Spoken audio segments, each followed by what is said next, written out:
Hello, in this video you will learn about 3D view and projection. 3D view is complex as compared to 2D view. Why? Because in 3D we have 3D objects and two-dimensional devices. That is, the graphic devices we are using here for the display of the 3D objects is two-dimensional. So problem is here we have 3D objects and 2D display device. So next question is how we can display 3D objects on two-dimensional devices. So for this, what we can do, we can convert word coordinates into the screen coordinates. So how we can convert word coordinates into screen coordinates? Using projection. So we are using here projection to transform the points in the word coordinate systems into the screen coordinate. That is, we can project 3D object on 2D screen. What is projection? Nothing but just the shadow of the object. For example, you can see here we have 2D object, and after projection you can see it looks like 3D object. That we did in engineering drawing ED. Next is different categories of projection, that is parallel projection and the perspective projection. In parallel projection we have center of projection at infinity, and in perspective projection center of projection is at finite distance. In parallel projection, projectors are parallel to each other, and here projectors are not parallel to each other. And the example of parallel projection is orthographic, isometric, diametric, and trimetric. And here we have single point, 2 point, 3 point projection. In this video we will see parallel projection. So for parallel projection you can see this is the example of parallel projection. Here you can see the lines are parallel to each other, so the projector are parallel to each other, and we have center of projection is at infinity, and this is the view plane, and here we have the coordinate position.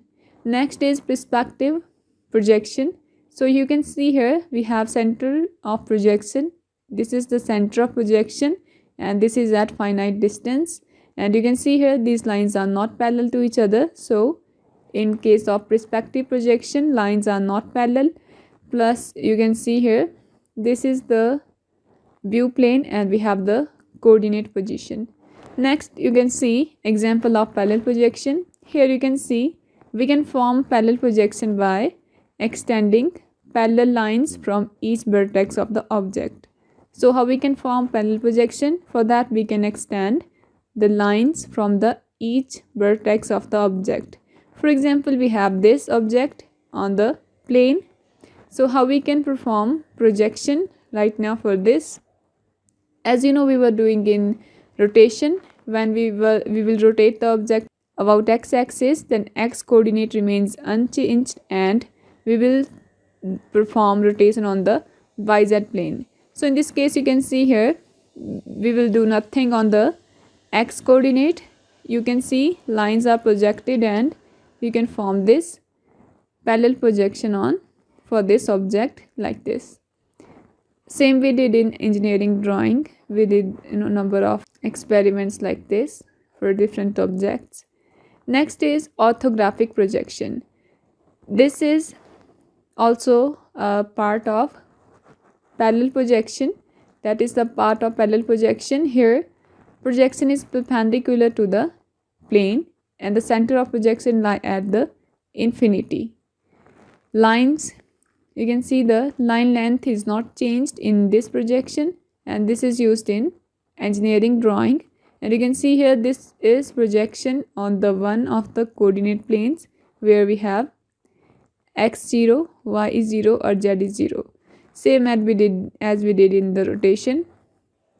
When we will rotate the object along x-axis, then x coordinate remains unchanged. You can see here matrix for projection. When x is 0, this coordinate is 0. When we will perform projection on y coordinates, you can see here y coordinate is 0. When we will perform projection on the z coordinate, then this remains 0. Next we have a question for you, that is find orthographic projection for a unit cube onto the x is 0, y is 0, and z is 0.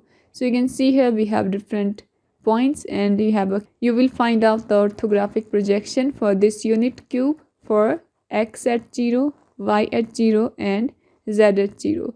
For this you will construct a matrix for the homogeneous coordinates, and after that you will use these matrices and you will find out the orthographic projection. So that's all about this video. If you have any question, you can comment below, and thanks for watching this video.